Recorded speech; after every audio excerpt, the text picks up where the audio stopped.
Hi everyone, it's Alex here from over at Lapide. I'm an account executive here at Lapide, and we've got the next episode of CISO Talks. Today we're talking with Matt Walker, who's the CISO over at Goosehead Insurance. So Matt's roles covers lots of different things, and I'm sure he will cover it. And in terms of his cybersecurity role, I'll let him introduce himself. Welcome, Matt. Hey, Alex, thank you for having me. Perfect.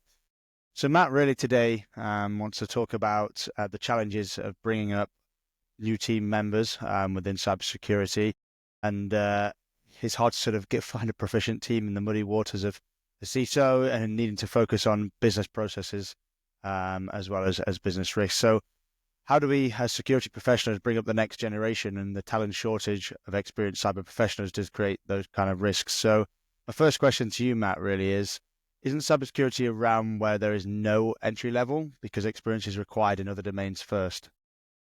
Absolutely fair question. I think that as we start to mature cybersecurity functions, we're going to have more and more entry-level stuff come up, right? A good example is formalized SOC.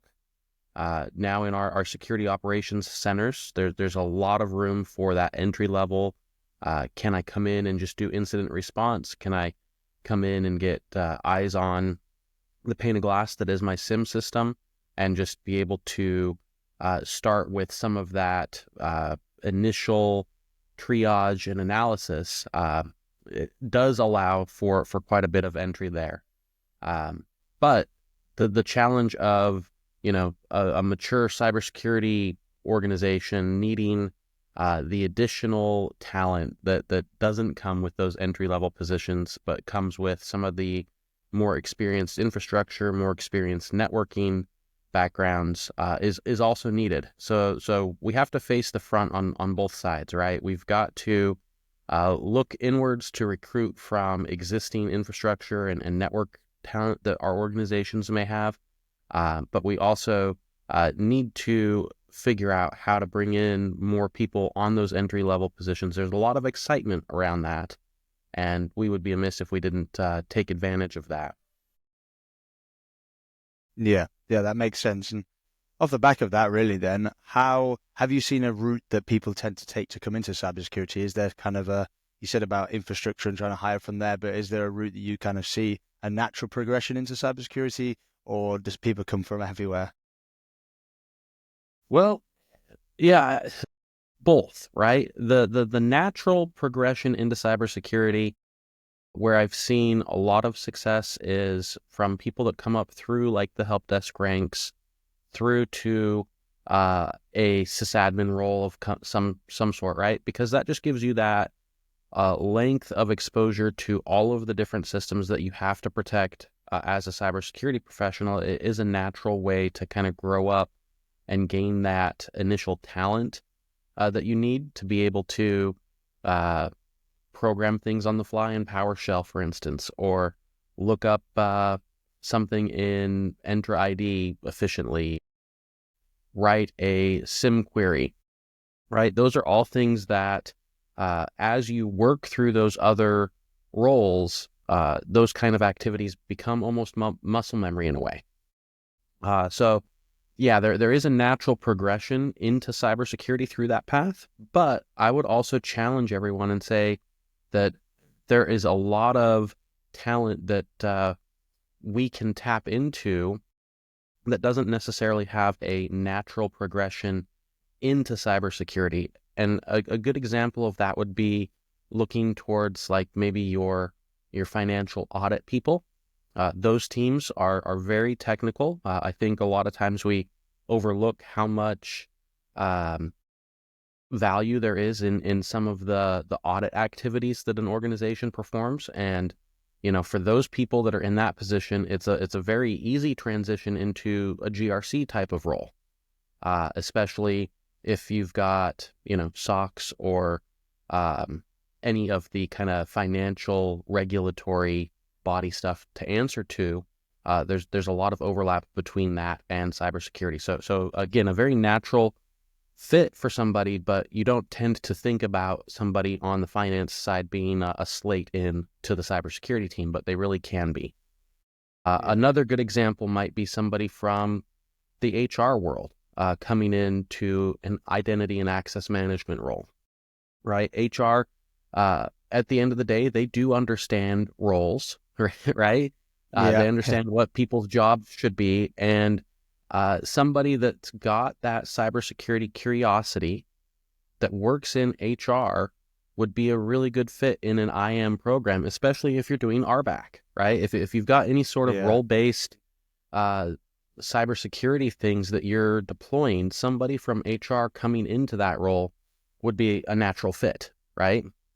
So I think that as we look at how do we grow the talent pool for cybersecurity, because it's short, I don't know any other CISO who's got a fully staffed team.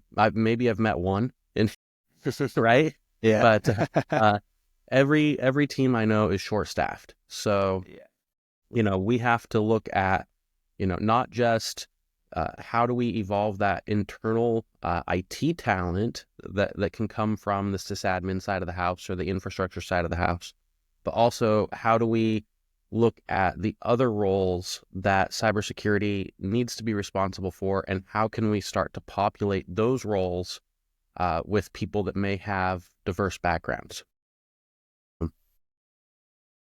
When we say let's look at, is there a natural path into cybersecurity through tech? Yeah, there is. But is there a natural path into cybersecurity through any other avenue from a business perspective? I think we can also argue that, yeah, there is. Yeah.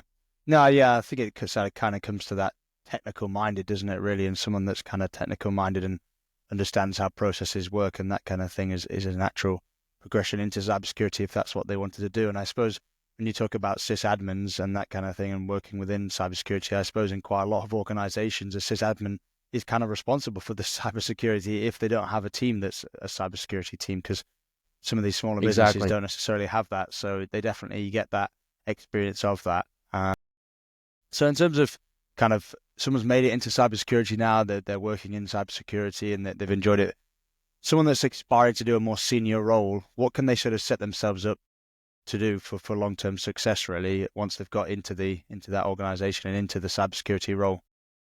Yeah, I think the piece of advice that I give out is, get damn good at your current job, right?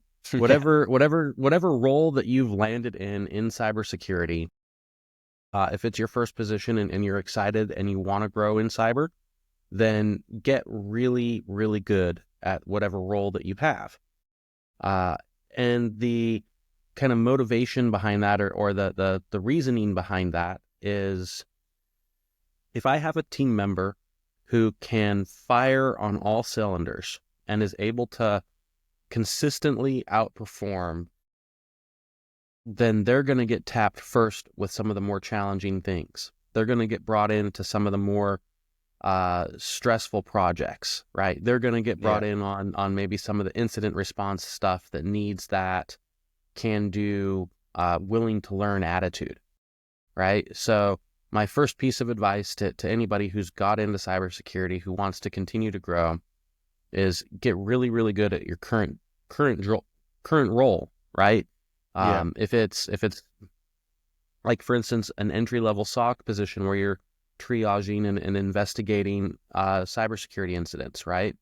If you're able to do that in a very expedient way that uh, you know outlines all of the information in a way that your managers are able to take and digest, and in a way that that data is actionable, right? Like, um, did we uh, gain any insight from the data that you worked? So were we able to figure out a new patch that had to go out? Were we able to figure out a new workaround? Were we able to figure out a new process or procedure change because of the work that you did, right? Then you're showing yeah, that value.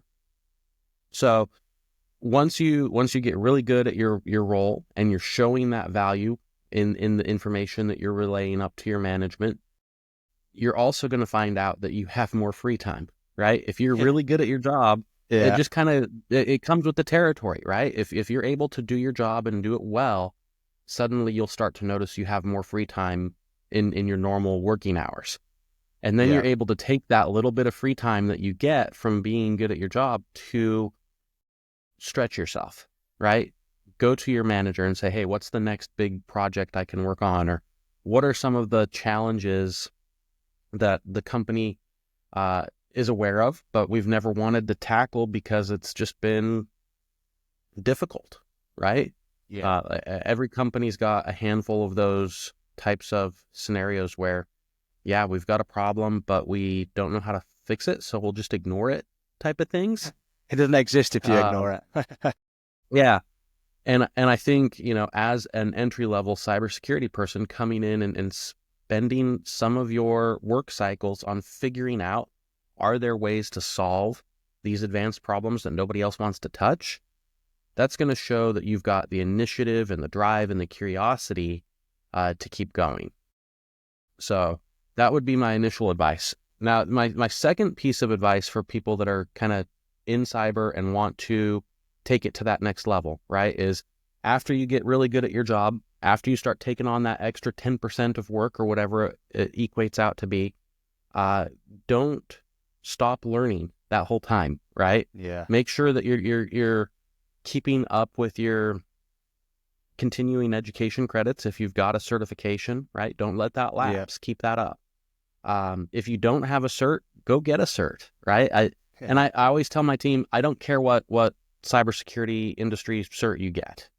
To me, it really doesn't matter, right? If it's CompTIA, if it's ISC squared, if it's ISACA, if it's even like the stuff on Try Hack Me or Hack the Box, like I really don't care. What I Yeah. care about is that you're able to show me that you're able to continually learn, right? So if there's a cybersecurity certification out there that you can be excited about, that you're, happy to learn about and you want to learn about, go for it, right? If you're working Yeah. in my GRC department, but you really are into like Linux hacking on Hack the Box, go for it, right? Any of that additional learning and additional skill set that you obtain, the more valuable you're going to be for my team, right? And if Yeah. my governance guy knows how to hack Linux, then when he has to audit our Linux security permissions, he's going to be the perfect Yeah. guy to do it, right? So Yeah. that's my other piece of advice is, keep learning and find the things that excite you in cybersecurity. It doesn't have to be something that pertains exactly to your role as it sits today, right? There's a lot of overlap. If you look at, nearly any of the cybersecurity certificates that are out there, they all overlap in areas, right? So you're able to Yeah. take that and, uh, you know, find the things that are fun to you, find the things that encourage you, and go after those things, right? And then if you've got like a little bit of boring to get through, for lack of a better term, Yeah. you kind of just say, okay, I'm going to suck it up and read these couple of chapters that really don't interest me, but I know I got to get through the information, right? Yeah. So, No, exactly. That makes sense. And I think that continual learning, especially in the cybersecurity landscape, is key really because cybersecurity landscape is changing all the time. And there's so many different factors and that come in there. You need to keep up with that kind of change and make sure that everyone's keeping up on it and making sure that staying on it. So I mean, I just wanted to understand as well in terms of talking a little bit about that entry role in cybersecurity, trying to go into that senior role. What do those roles kind of look like? What's a typical? Is it cybersecurity analyst that they would start at, engineer? I mean, I see lots of different titles. It depends on the company, I suppose, but what's kind of the route that it would look like or the stepping stones? yeah, the typical progression is to come in as a junior analyst or an associate role, right? It's Yeah. that first kind of level of, can we trust you with these things, right? Yeah. And that's really what we're answering in those kind of early on roles is can we trust you to do this job and do it well? Um, so once you've answered that, I think you can move pretty easily from that junior analyst kind of associate role into either a coordinator position or a full analyst position. Yeah. But that also depends a lot on the company, right? If you're at Yeah. a much smaller company, you may be able to go from that junior analyst role straight into an analyst role in a short period of time because the company needs it, right? Yeah. Whereas if you're at a larger, more well-established organization, there may be a very clearly defined career path that says, oh no, if you're a junior analyst, you're that for 3 years. And then, okay, if you've had good reviews after 3 years, then you get bumped up to the analyst position. And then Yeah. if you've had good reviews for 3 years, then you get to the senior analyst position, right? So it depends a lot on the size of the org. But it also depends on kind of which bucket or which pillar of cybersecurity you work in, right? Yeah. And again, the size of the org also impacts that, right? At a much smaller company, you might be a cybersecurity associate, but you might have responsibilities in every pillar in cybersecurity. You might have GRC responsibilities. You might have SOC responsibilities. You might have some of the architect responsibilities for vetting out new network design, right? Like at a Yeah. small company, that can all fall onto a junior's shoulders, right? Whereas at a larger company, you might be a junior cybersecurity analyst that works just in the GRC area, and all you do is analyze third-party risk that comes into the company, right? You might not ever see the SIM. So Yeah. it depends on the size of the company and the specific role that you've been placed into, but that growth from the junior role into the senior role, I would say, it takes time, right? Yeah. If you can find yourself at a small company that's growing quickly, or at a even maybe a startup environment, then maybe there's a lot of possibility for quick growth in that environment because it's going to challenge you Yeah. with a lot quickly. Um, so, I would really say for people that want to make that advancement, don't be afraid to find a company that challenges you, that, feels like it's throwing a lot more on your plate than you can handle, because that means that you're in a growth role, right? If you get to a spot to where everything on your plate is very well organized and you're like, oh yeah, I've got this, I've got this, I've got this, then you're not challenging yourself, right? Maybe that's a great spot for you. Maybe you just want to be comfortable and execute well in the role. But if you want to grow, you need to be having that feeling of, how do I deal with all of this, right? There needs to be that little bit of stress to push you further, Yeah. and it may come in the form of imposter syndrome for some people, Yeah. right? They Yeah. get into cyber and they start to feel like, am I really the right person for this? Is this really what I'm good at? And I would challenge anybody who's struggling with that feeling, that if you don't have a little bit of imposter syndrome when you're working in cybersecurity, then you're not challenging yourself. You're not growing, right? That imposter Yeah. syndrome is the symptom of being challenged so hard. So, go after that, seek it. Yeah. Yeah. I'm sure. Yeah, it keeps you on your toes a lot anyway with everything going on. And I mean, that comes into my next question quite nicely, actually, in terms of you being a CISO yourself and other CISOs around that might have a limited budget or not necessarily quite new, or maybe kind of new to the organization. The limited budget and the staffing ability continue to be flexible. And how do you kind of adapt to that? How do you adapt with that in the current environment of having a limited budget and sometimes hard to staff? Yeah, you have to be really willing to work across business lines sometimes. So can I go to my developer organization and can I tap someone there to help do some AppSec stuff, right? I might not have a full-time AppSec guy, but if I can work with one person in the development team who's excited about it and can give me, you know, a day out of a sprint, every other sprint, to focus on AppSec, that's awesome. I'll take it. Um, Cross lines and work with your marketing people, right? There's a lot of cybersecurity awareness training that you need to do. And if your budget is cut, then, a lot of people don't stop to think that, oh, I can leverage internal marketing to help with some of that cybersecurity awareness push. You don't have to go through some of the formalized tools that are out there, although they're nice to have and it really helps your program. If your budget is cut, there's other ways to get that message out still, right? And you just have to figure out which business line at the company that I'm working at can help get that message out the most efficient, right? So is it your marketing team? Is it your HR team?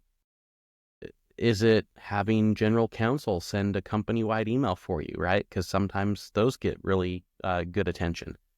Yeah. So you just have to think through, okay, what is the problem that I'm really trying to overcome? And is there a way that I can work with another line of business to overcome that problem, either through them letting me borrow talent, right? If I've got a Yeah. project where I need, 3 or 4 full-time employees, but I can't score that because of budget, maybe I can score 5 or 6, part-time people from a different department to help with data entry, or to help with, some of the data warehousing cleanup activities that we have to do, or to help with, just reading through logs and highlighting things that our AI needs to know to learn from, right? There's all kinds of work that cybersecurity can pull other people in to help with. And I think that as we face that limited budget, that budget crunch, we have to get really good at teaming up with the business and helping them to understand that cybersecurity is not always there to say, no, you can't do that, right? We're there to help the business move forward and do so securely, right? But also, if we can help speed things up, if we can make the process better for everybody, like, let's do it. Let's jump in and make that a reality. But you've got to be willing to flex the other way too, right? If I go to a department and say, hey, I'm short on budget, can I borrow a couple of people? Be ready for, when when they come asking for your help someday, right? Because it'll happen. But, as long as you're aware of that and you set expectations properly, I think you can really make a lot of progress still, even when your budget is getting slashed. Yeah. And that makes sense. That's kind of hopefully in lots of organizations that people feel flexible enough to go and ask for other departments and try and make sure that they can club together to make sure that everything's happening, because at the end of the day, it's a big part of the organization, the cybersecurity. So yeah, you'd hope that they'd say yes, but I suppose you've been in positions before where they've been sort of overran as well and over budget and things like that. Yeah. So yeah. So that actually kind of moves on nicely again as well to the second topic that we were going to discuss today. Sort of following on from the first topic of actually trying to find your team. So once we've actually found this team, and part of your role as a CISO is going to be trying to make them become technically proficient within cybersecurity if they're in sort of the entry role. So we've got a technically proficient team and you're just kind of training them up in that. Then you've also wanted to focus on business processes and business risk. So how, as a CISO, do you balance the time? You've got conflicting workloads and lots of different things to do that require a lot of your technical knowledge as well as you needing to help train people up. So how do you kind of balance that time, really? It's tough. I tell my team that I live by my Outlook calendar, and I stick to that mantra, right? Like you've got to really be a master of that calendar yourself first, and hold that time management close to your chest, right? But I think, looking at, okay, I'm really busy. I know that my team is really busy, but how do I continually evolve my team and help them develop tech skills, while also helping them understand the business process or the business reason? That's the golden ticket if you can figure it out, right? Is a good example might be working with your SOC team on simple like email phishing alerts that come through, right? So your email detection system, sends you notices that, hey, some phishing emails were delivered or something. So having that lower level SOC person respond to those alerts and reach out and understand, did the system automatically quarantine that stuff? Did it get delivered to the end user? And do we need to reach out to them to figure out if they interacted with it? And then can we do some of that without reaching out to the end user at all, right? Can we use the tools that we have deployed to see, did they click a link, right? Can we go look on the firewall and track it down and see if that computer that user's registered to actually went to that URL or not? And doing that helps build that technical skill set for that lower level employee, right? They're not just responding to, oh, a phish email got delivered, we need to make sure they didn't click on it or that they deleted it. But now we're also helping them utilize the rest of the tools in the tool stack to gather as much information as they can without having to pester the user first, right? Yeah. So it helps build up that technical skill, but then it also, helps them to understand how we deploy defense in depth, right? I think every organization's got kind of that defense in depth mindset down pretty well these days. 15 years ago, people might have still had a lot of holes in their defensive layers, but I think most organizations have it down pretty well today. And having your lower level SOC employee work through that entire kill chain, for lack of a better term there, using each of your tools in the defense layers that you have, help them to develop those skills for, okay, now if you really need to get into the firewall and look for a log or figure out which rule to change or troubleshoot a specific, non-functional thing, because you've been exposed to it on those little instances to build out that full kill chain of activity, now you're going to be able to do it much more efficiently when the time comes, right? So you've kind of helped to build that skill set through the day in kind of over and over repetitious activity, so that when an incident really is occurring, you've got that skill set to reply right away.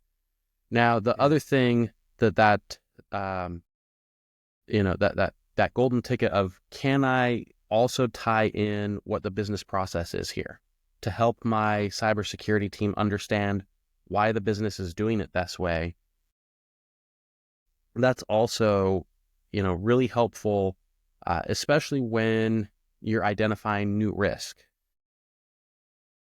So a good example there might be for somebody that's doing the third-party risk management process. When a business unit wants to spin up a relationship with a new vendor, and my team has to, go in and look at that vendor from, every angle, right? Do they have a SOC 2? Yeah. Do they have an ISO? Have they been breached in recent history? Do they have a good credit score, for lack of a better term? Having the team do all of that doesn't necessarily help them see the big picture for why the business is maybe pursuing that relationship. So as part of that third-party analysis, it's important that whoever is doing it talks to that business owner and says, hey, why exactly are we going with this company, right? What's the business process, and why did we land on this provider, not that provider? And then that helps them to understand some of those business decisions that get made. And then again, it's just time and exposure to that starts to build that skill set and build that business acumen for those folk. Yeah, that So makes so sense. that's kind of where I start. Yeah, I suppose that's kind of not the word throwing them in the deep end, but probably throwing them just in the middle end, just so they can kind of touch their feet on the floor. They're kind of getting used to everything that's going on, used to the processes and the way it's done within the organization, making sure that they're also actually, yes, getting to see some real life experiences because at the end of the day, you're going to need them at some point and they're going to want to kind of grow up and be the ones responsible for that one day. Exactly. But Exactly. yeah. So that's nice. And I mean, actually, in terms of, okay, you've introduced them to lots of different things. You're also trying to keep your own role of the business risk alive and that kind of thing. So really, does the CISO and does the role of CISO need to be a technical expert, or can sort of the CISO delegate tasks downwards? How does that look? It's a great question. Again, I think it depends on the organization that the CISO is at. A smaller organization will require a much more technical CISO. And what I mean by that is a CISO that's maybe not so far removed from security engineer that they still remember how to configure and troubleshoot some things. Yeah, Because a small organization just demands that, right? But a larger organization, I think the CISO role uh, evolves beyond that kind of security engineering focus into a more business process and procedure driven role. So, can the CISO lead the GRC function of the organization and help those people to understand what activities that they need to complete? Uh, that doesn't necessarily mean the CISO needs to know how to use whatever GRC platform you're landed on, but they definitely need to help the team use the platform to gather the right data and insights that the CISO can take back to their board or C-suite to share, hey, this is where we stand with risk as our organization, for example. So to answer the question, right, does the CISO role need to be technical? I would say for most companies, yes. You want to remain technical enough that when a cybersecurity challenge requires that technical acumen to solve, that you as a CISO don't find yourself lost in the weeds trying to figure out what's going on, right? If you've got yeah, that technical skill set and that technical understanding, then you're going to be able to work through that issue a lot easier. Whereas if you don't have that technical acumen, you're going to have to rely on a partner, a vendor, or your team to do that for you. Now, yeah, like I said, if you're a CISO at a large enough organization, then you can definitely move away from being so technical to really drive, how can cybersecurity improve the business? How can cybersecurity drive sales, for instance? That's always a fun conversation to have. Um, yeah, and, that pulls you away from the technical side as a CISO, and it forces you to look at, how does the business really address the risk? Uh, you know, how does this process lend itself to keeping, company information secure or not? And yeah, it has you think through those kind of topics, and they're not so technical, right? You're not talking about TCP handshakes when you're talking about those subjects, right? You're yeah, not getting into the weeds of the technical stuff, but you are definitely taking on more responsibility because you're driving a business decision as a whole. So, yeah, great question. Does the CISO need to remain technical? All depends on the size of the org and what the business is really trying to get with their cybersecurity program. yeah. That makes sense. And I think as we talk about or previously talked about in the first topic of entry level cybersecurity professionals, I think having a CISO that's technically expert or has a lot of technical knowledge, I think that definitely would go hand in hand of being able to actually train up those people fairly well and actually make sure that they're on the right track and things like that. If the CISO isn't technical, then I suppose there could be a few barriers then of how they actually train them up and how there is entry levels. And I suppose in organizations where the CISO isn't technical, there probably isn't any entry-level cybersecurity roles, and they're probably always hiring senior ones because they need somebody to come in that's already trained, that's already proficient in lots of those different things. In terms of, let's say, for again, in your example, you are technically proficient as a CISO. What's an effective way that a CISO can actually effectively communicate these technical topics to their peers or other business executives within the organization? And when I say peers, it could be, someone that's a senior role, could be when they're an entry role level. How do you sort of, effectively communicate those technical topics to them? Sure. It's always a challenge, right? Yeah. What I challenge myself with is when I need to relay technical risk. If I can't do it in 3 slides or less in a PowerPoint presentation, right? And that's just me, right? I've got to boil it down to 3 slides. Otherwise, I'm going to be talking too much. I've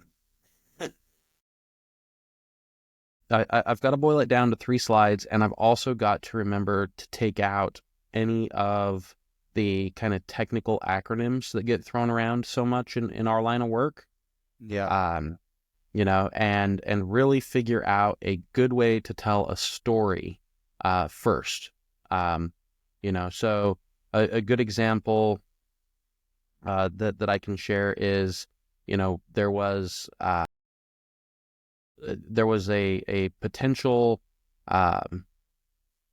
exposure that we were facing, and the analogy that I gave to everyone was, when you're ordering off of Amazon, they just leave the package on your porch, and everybody that drives by your house sees that you got an Amazon package, and they don't necessarily know what's in the package, but they know you got something.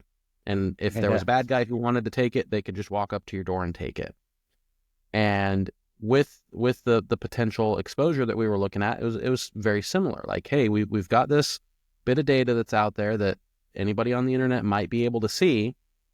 Now, they can't see what's in the data unless they go in and open the package, but the fact is that anybody could see it. And from a business risk perspective, there's a lot that we could do to mitigate that and work around it, or we could just solve it altogether and not have the Amazon delivery guy leave that package there, right? Yeah.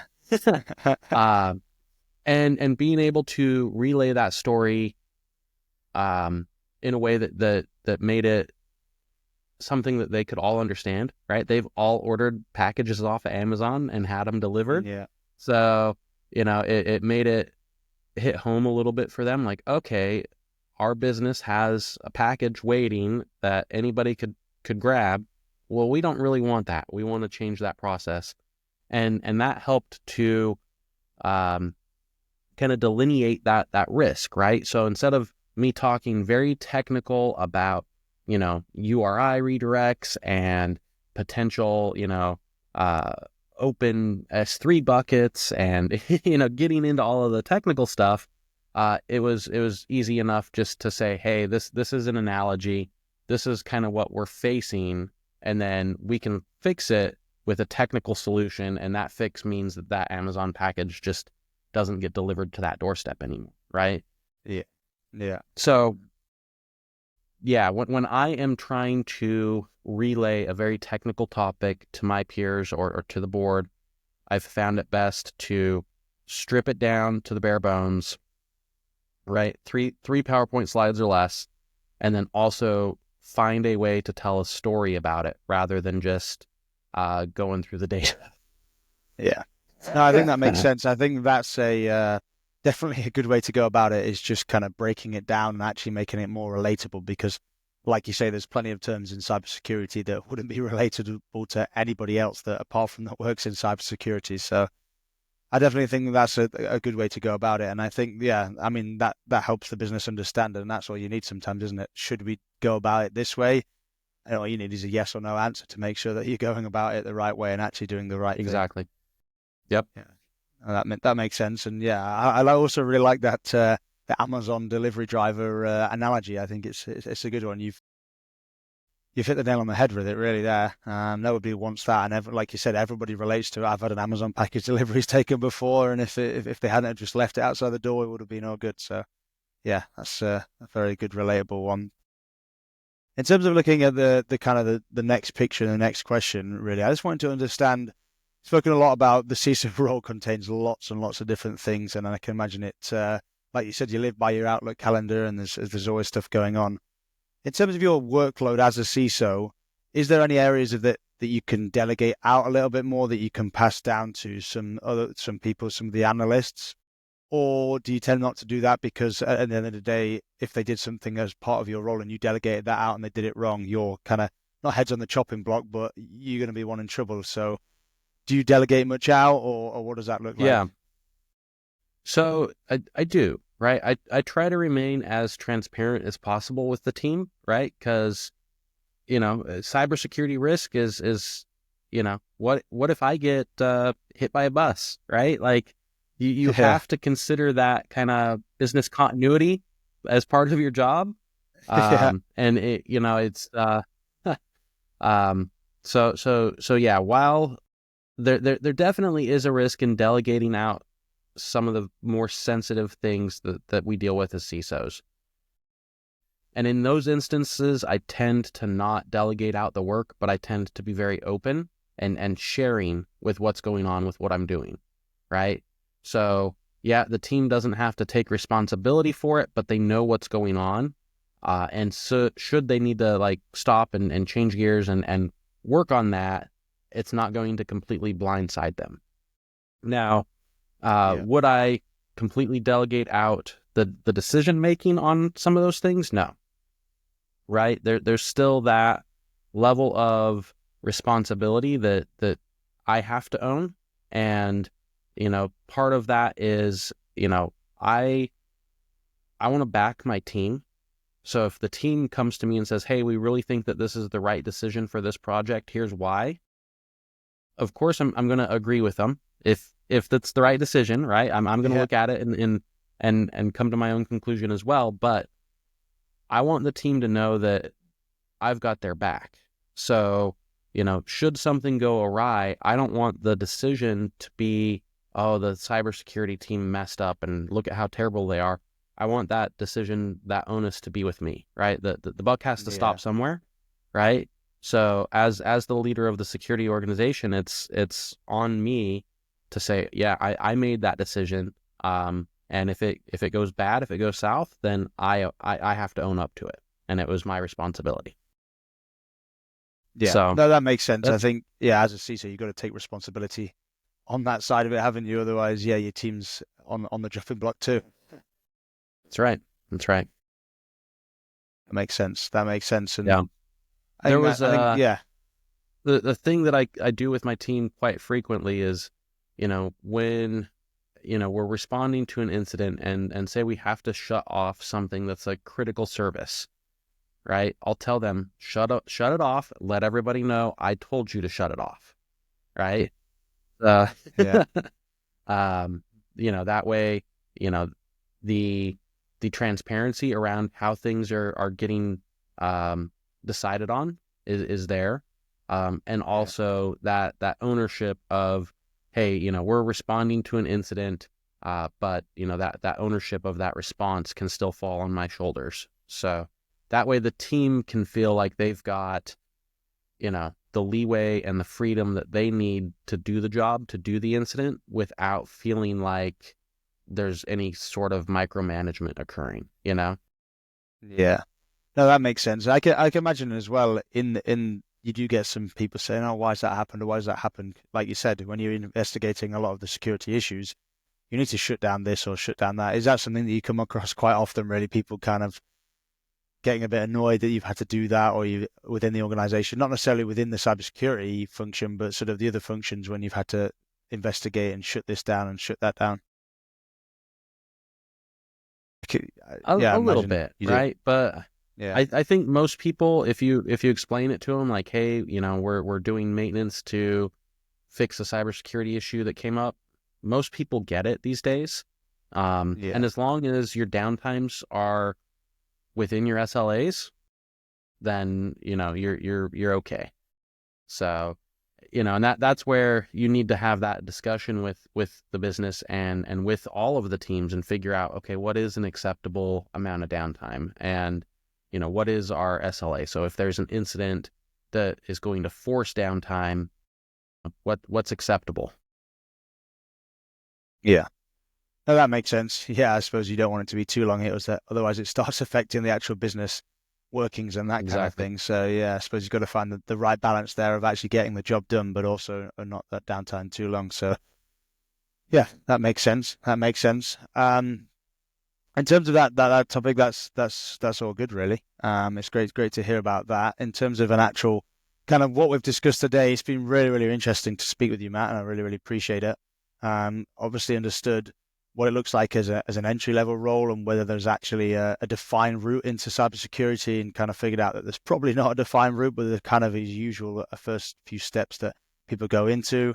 There are entry level that exist, and it's kind of finding that way in, really.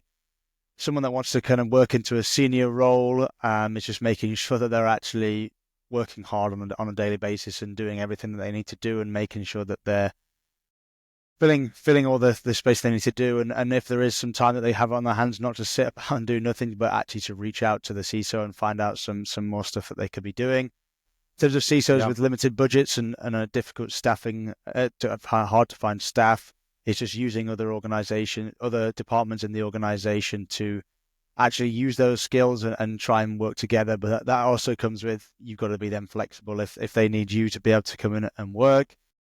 So looking at the second topic, does a CISO actually need to be technical? Not necessarily, you said, because some organizations need it and some don't. I suppose in a smaller organization, I think technical expert is definitely a good thing to have. And sometimes in those bigger organizations, when you've got a bigger department, you don't always need that in terms of being able to actually effectively communicate with your team, and also as well as other business executives. It's just kind of simpling it down a little bit and simplifying it. And really great example of using the Amazon delivery driver of, would you want, we've got a parcel on the porch, which is some data.